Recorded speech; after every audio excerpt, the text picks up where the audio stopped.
Welcome back to Thimbleberry U. I am John Jagay, joined again by Amy Walls. And Amy, today we also have Brent Miller, a principal engineer and team architect at New Relic, joining us. Tell us a little bit why you invited him to be on the show. Yeah, well, I'm really happy to have Brent with us today. As we've talked about at Thimbleberry Financial, we help clients achieve their financial goals and dreams. And we do that through a process that's predictable and personal, simple, focused. And as we've also talked about on prior podcasts, we work with clients in a couple of key industries, really tech and healthcare being the two big ones. And so in working with clients, we sometimes need to help clients move beyond their comfort level, and growth, and especially personal growth, can be really hard and uncomfortable. And many times moving past that involves looking critically at why we do what we do and what we do. Mm-hmm. Brent and I have known each other now for a while. Brent, I've lost track of time. I'm going to guess close to 10 years. That's about right. And we were introduced through one of my clients who is good friends with Brent. And when Brent and I see each other, we regularly discuss growth and books and resources that we're familiar with. And why I invited Brent really is that his main job at New Relic is to help team members and groups grow. Mm-hmm. And since we love to talk about this, and it's a topic that ties to financial planning, because if you can, make yourself a better person at work and in just that personal growth component, it will help with the financial planning. He's just the perfect guest, and he's a great guy. Well, thank you. We should welcome you in, Brent. Welcome to the show. Hi, it's a pleasure to be here. Thanks for having me. I'm looking forward to sharing some of the stuff that I've learned over the past 10 years of doing this work at New Relic. My primary role is to be a change agent within the company and to help drive positive change forward. And so this topic today super lines up with where my head has been at for the past decade. Awesome. Well, Brent, tell us a little bit about what you see as the biggest obstacles for people in making those positive changes. And I'm sorry to start with the obstacles, but I'd like to get the negatives out of the way if we can. Yeah. So I refer back to my classical training. I went to read as an undergrad, and so I read a lot of Greek classics. And Aristotle said something that was super smart. He says that learning is not child's play. We cannot learn without pain. And that pain, I think, is the biggest obstacle to personal growth. Education means a bunch of different things, but as you learn, you largely have to take your view of the world and throw it out the window as you get new information. And that process is really difficult. It's very challenging. In fact, there are some cognitive biases. I forget the name of this one, but there's one cognitive bias where people with a strongly held belief, when confronted with opposing data, instead of saying, oh, my belief is incorrect, they double down on their false belief. And this is a thing that our brains tend to do. And that sort of thing that humans do makes it really hard for us to grow into being better able to learn for ourselves, being better able to take care of ourselves, being better able to, in what you do, plan for our financial futures. And so that pain is the biggest obstacle. And so a lot of what I do is helping people through that. I love that quote, by the way. Learning is not child's play. We can't learn without pain. I think I'll definitely be keeping that handy and close. So when you talk about the pain, how do you help people get through that? Or even recognize that they need to work through that and accept it? There's a lot of, I would hesitate to call it ink, but a lot of pixels have been spilled around growth mindset versus a fixed mindset. Mm-hmm. And a fixed mindset is this attitude of what I know is enough. I understand the world well enough. Everything's great. And the growth mindset is one that says, well, what I know may not be so good or complete, and the world is full of information that's new to me. And so I'm going to work towards changing myself and becoming a bigger and better version of me. So in order to make that shift, the one thing that holds people back is largely the fear of the pain. And so in order to help people make that shift, what you have to do is you have to make it safe, psychologically safe for them to grow. And so there's a bunch of tricks that I use to do that when I'm working with teams. A lot of it is about just creating a psychologically safe space. That means showing up authentically, showing vulnerability, and making it okay for people to admit that they don't know things. And once you have people starting on that path towards being in a psychologically safe space, then you can start introducing them to the new ideas and work with them on how do you take this idea and incorporate it into your work. At first, it's slow going. I'm very lucky in the software business. We tend to have a lot of growth mindset folks. And so it's rare that I run into somebody who's super shut down and unwilling to start learning. But it happens. Mostly the people I work with are kind of already in that space, and it's much more about working on the specifics of the change that we need today. Creating a psychologically safe space is the critical piece. And when you're trying to do this alone, it's very hard to do. This is a kind of thing that can only happen with other humans. And so this is one of the big tenets that I use is change is often a collective effort. And so it's best if you rally your community around you, get your family, your friends, and people behind you.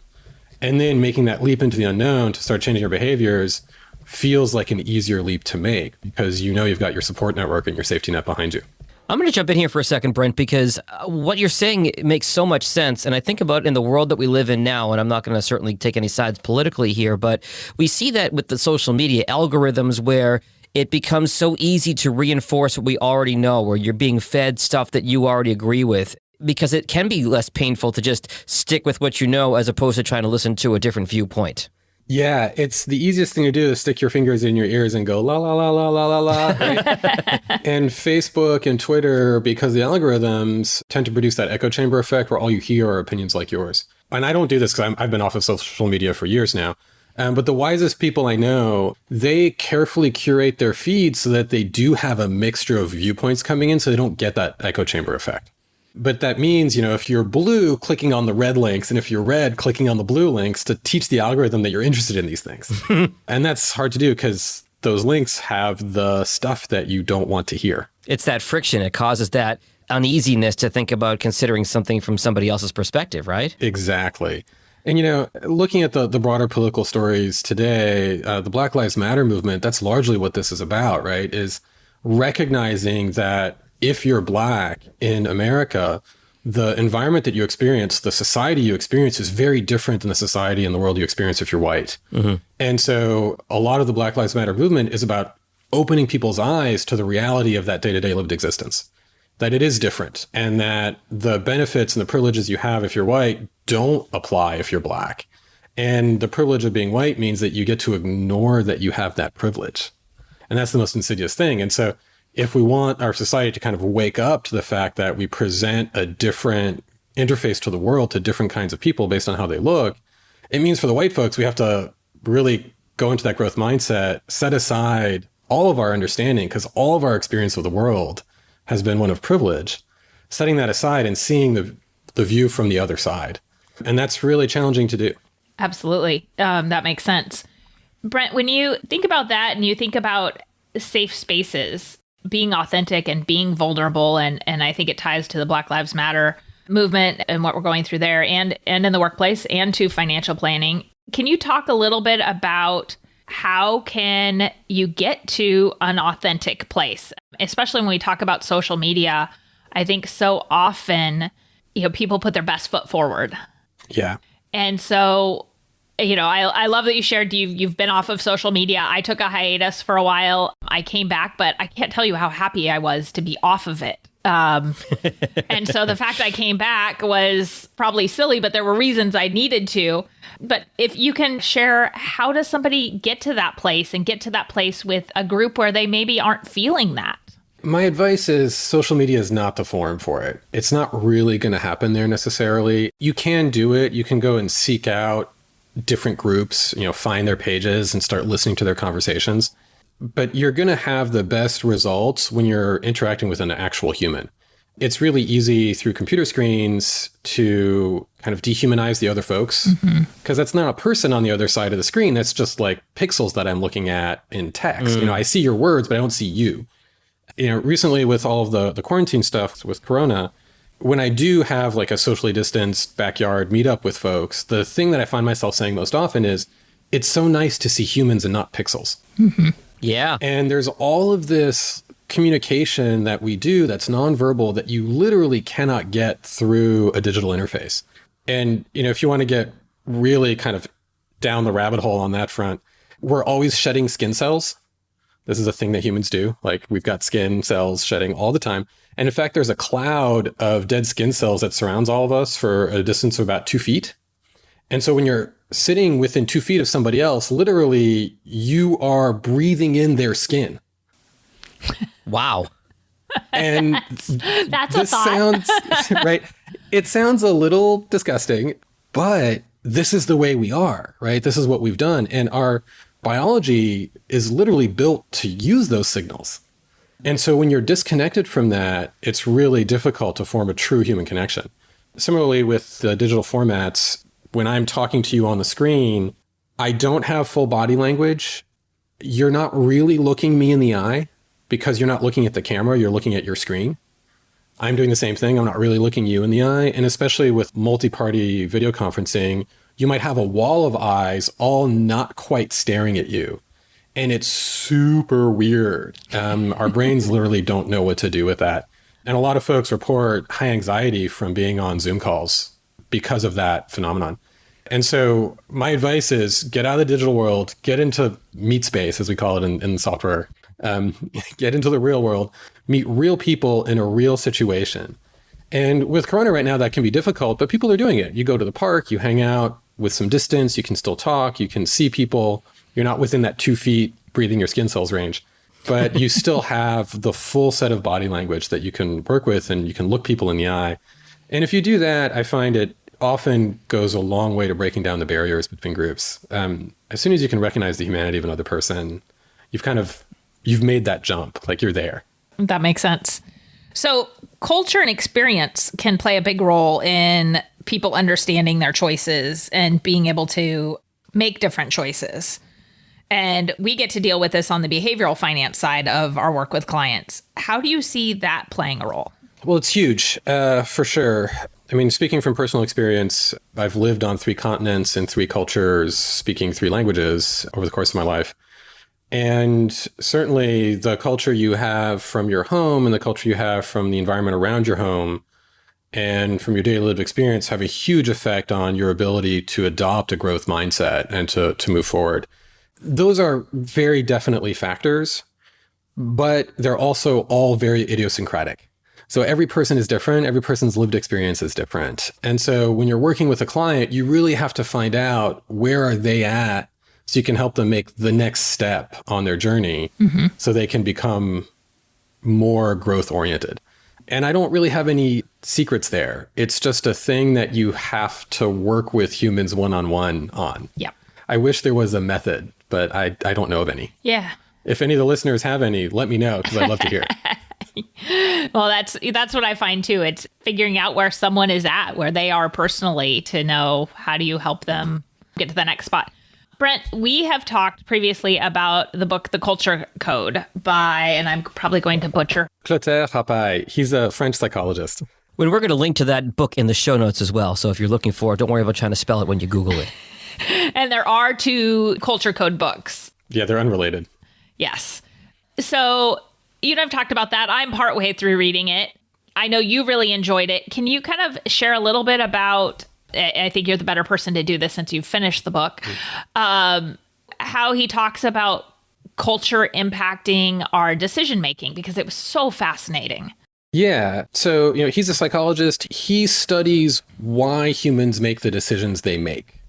And he started with this, or at least the way he tells it in the book, is he starts with inquiring about why do people buy SUVs? So he was hired by, I think it was General Motors, to help them resurrect the brand.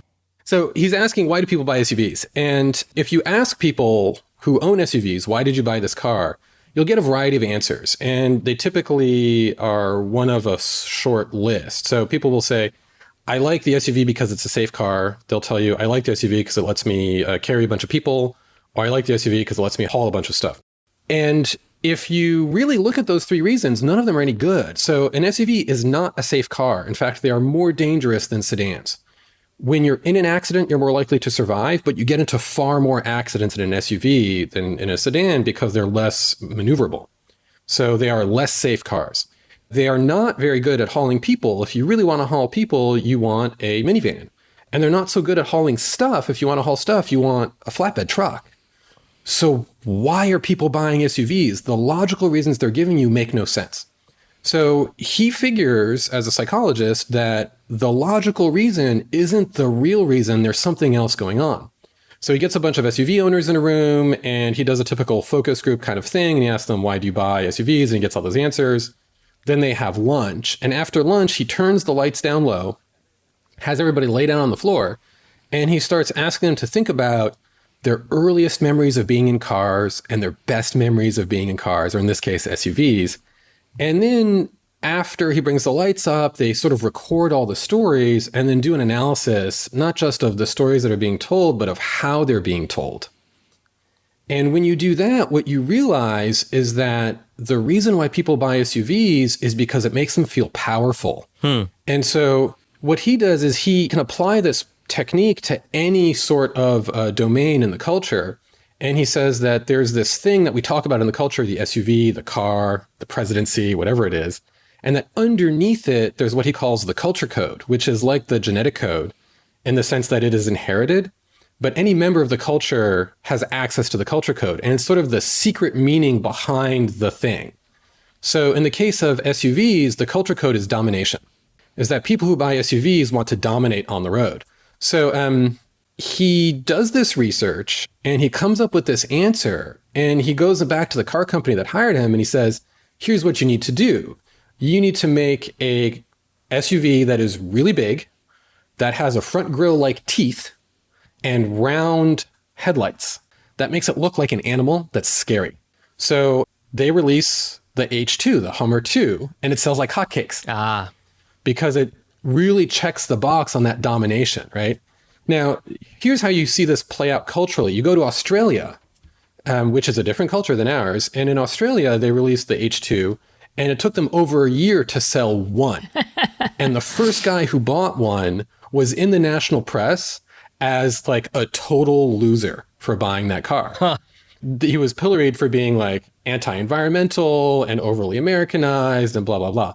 And so you can see that the culture code can work very differently because different cultures, right? And so this gets to that notion of how does your culture affect you? Well, these are the things that you've got access to. And so for any of the listeners, I highly encourage you to get this book and read it. It's got a lot of short chapters. It's a pretty quick read. They're very interesting, but take his analysis with a grain of salt because he is a Frenchman. And so although he lives in the States and he does have access to American culture, his analysis isn't always the best. What I found is that when he tells you, here is the idea that we're talking about, and here is the culture code for that idea, that always sounds spot on to me. Like it instinctively feels right. But then when he explains it, he's not always right. But if you are a native participant in the American culture, then you'll know where he's off the rails and be able to read it just fine. So I encourage you to take a look at that because it's very eye-opening. Brent, it sounds like he's into the culture code, but he's coming at it from the perspective of somebody who grew up in French culture, which is where that disconnect is, right? Yeah, because he's got a different cultural background. And so for my own experience, having grown up, especially in Switzerland as a kid, I read the book and I look at the American culture code kind of definitions and stuff. And I'm like, oh, yeah, check. I get it because I've lived here most of my life. Mm-hmm. But then some of the ideas, I also have this other notion of what they are, because I have that Swiss element in my makeup. And this is where you get into different subcultures. And so, for example, African Americans or Latin folks in the US, they're going to also have this second set of meanings that's not part of the dominant white culture that we have here.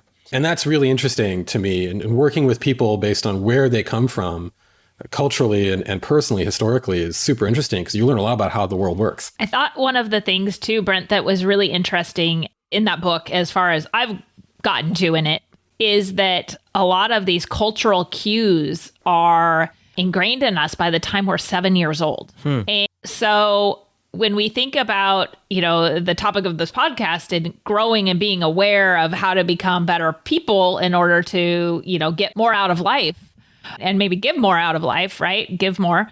Then if it's happened by age 7, we're not even thinking about the fact, like we're oblivious to the fact that these cultural stamps have been put on us. Mm-hmm.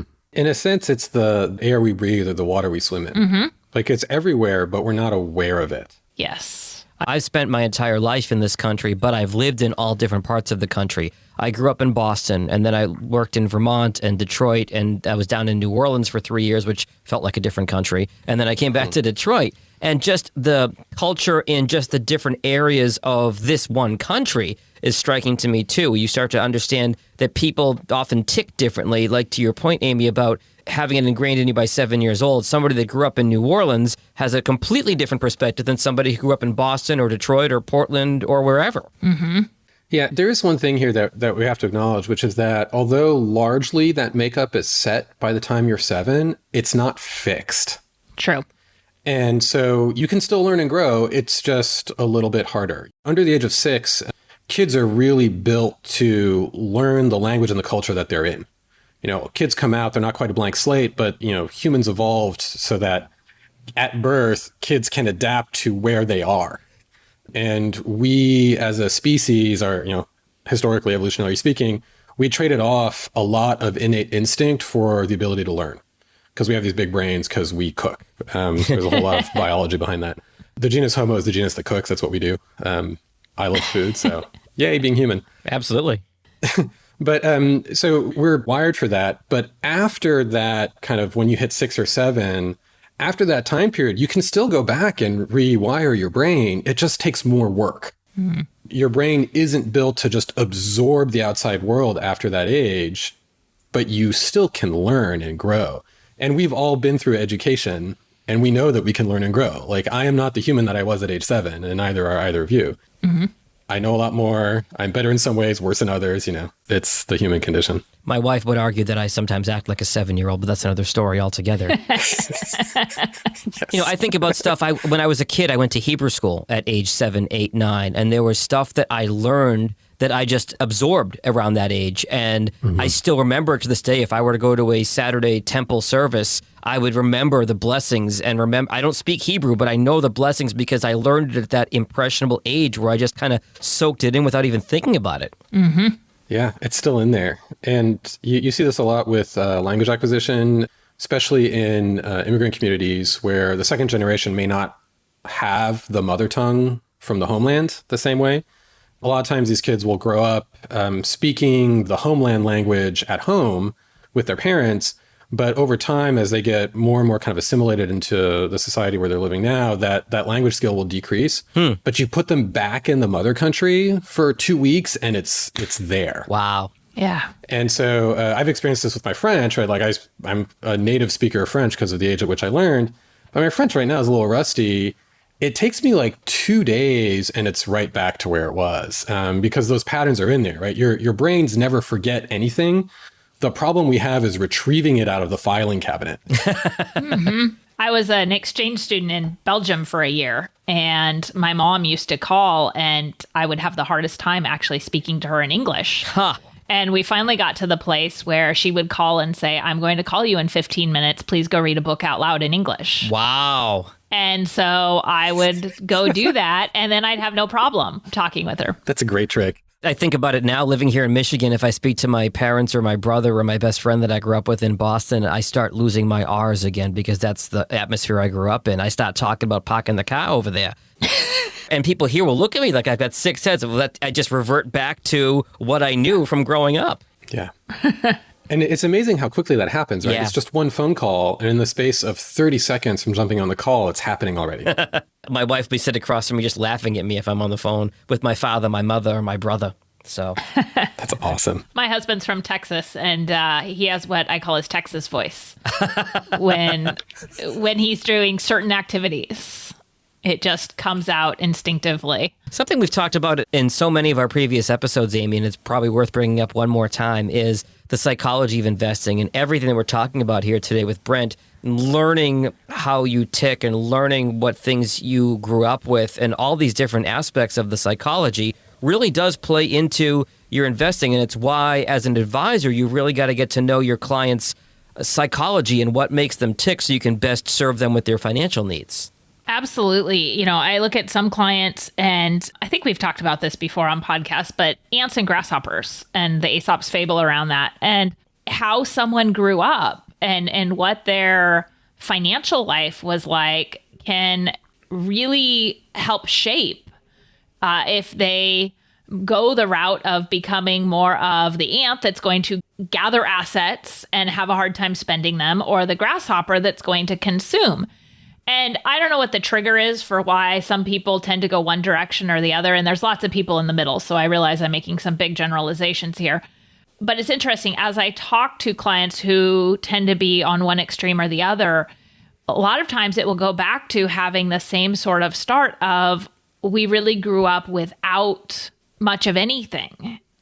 And they were really comfortable in that and continued that pattern, or they take the stance of, I need to make up for that and move forward. And that when we really look at what the cause is. But I bring that up simply because it is part of the work that we have to do with clients, you're right, to know what's driving the behaviors in order to help them change. In the case of a grasshopper, it's to help them spend less and save more. And on the ant side, it's really about helping them live more life, not leave as much life on the table when they could be doing more things that they have a desire to do, but maybe are just afraid to spend the money on. I know we've just got a couple more minutes. Brent, something you touched on earlier that I think is so important in growing as humans is vulnerability. Can you talk a little bit more about that and how you maybe see that play out both in the workforce and just for people? Yeah, absolutely. The vulnerability, to me, it's coupled with the notion of creating a psychologically safe space. So I work in a tech company. We do what's called agile development. I think all of the listeners here who are in the tech space have heard this term agile. People in other industries may not have. Being agile is a very different approach to work. So an agile mindset really is a growth mindset. In the agile working style, you assume that you can't know all of the things. And so as you work on any given project, you're going to learn about the project as you go.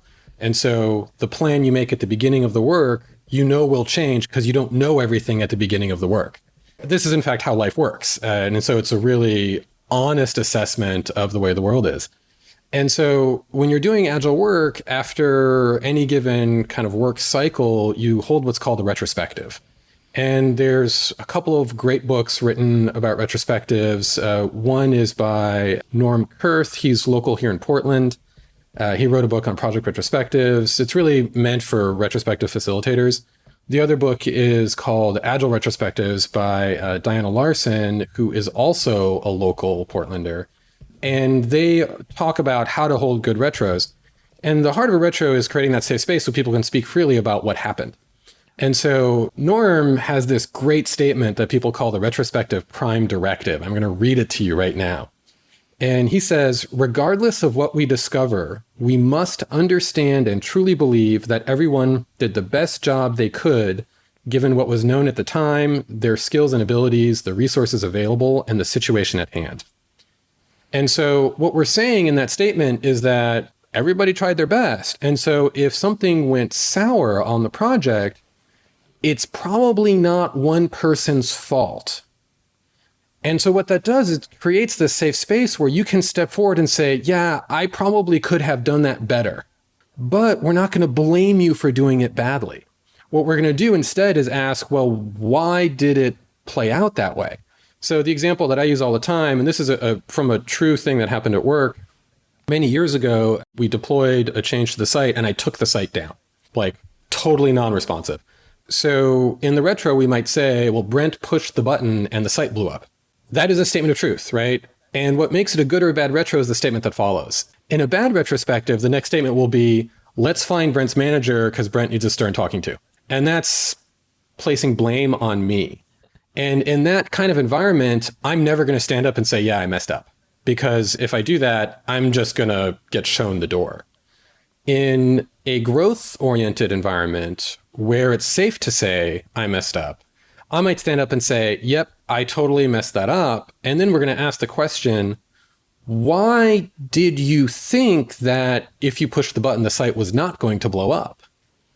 And then if you take that line of questioning, you find out actually there was a big difference between our staging environment and our production environment, and it worked fine on staging, but we didn't have the visibility to know that it was going to blow up in production because we had this one database table that was too big and it was not indexed properly.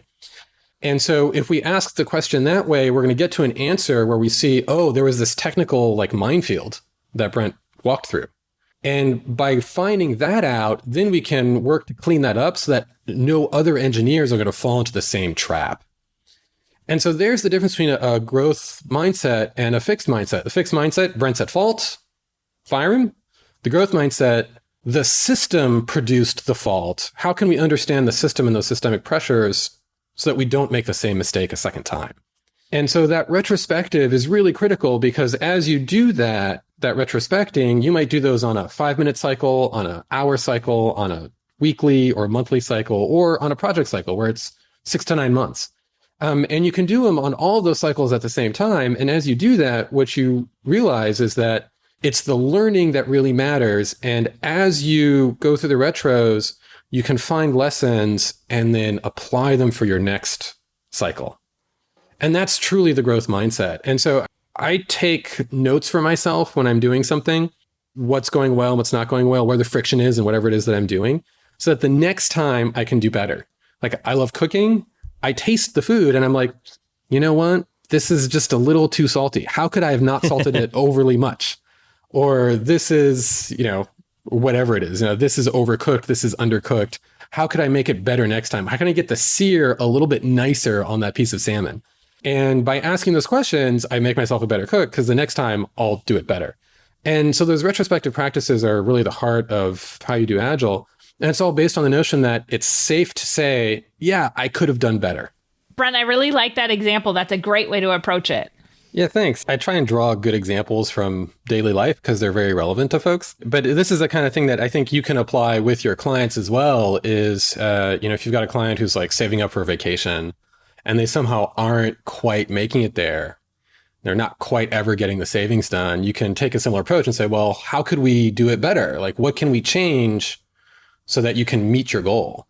And if in that moment you can make it safe for them to admit, like, yeah, we probably were spending too much money on eating out or whatever the problem is for them, and make that as a non-judgmental exercise where there's no finger pointing, it's just like, this is what happened, these are facts, and how can we do better next time? Well, let's maybe pay ourselves first at the beginning of the month and have our direct deposit go straight into that savings account for the vacation.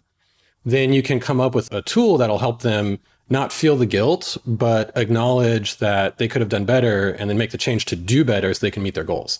I think that's a great spot to leave it, and that really ties it all together, Brent. This has been really great having you on the show today. If somebody wants to reach you, what are the best ways to find you? Well, as I mentioned, I am no longer on social media. I still have like my accounts, but I don't look at, I haven't looked at Facebook in 4 years. And I'm very happy with that decision. So the best way to reach me, honestly, is by email. And so I'm sure we'll put this in the show notes, but my private email is brent@foliosus.com. That's FOLIOSUS. It's from the Latin word for leafy, because in my prior career, I was a botanist. Very cool. That's a whole other podcast right there. And of course, Amy, if somebody wants to reach you at Thimbleberry Financial, what are the best ways to find you? They can find us online at thimbleberryfinancial.com or give us a call at 503-610-6510. Registered representative, securities offered through Cambridge Investment Research, Inc., a broker-dealer, member FINRA SIPC. Investment advisor representative, Cambridge Investment Research Advisors, Inc., a registered investment advisor. Cambridge and Thimbleberry Financial are not affiliated.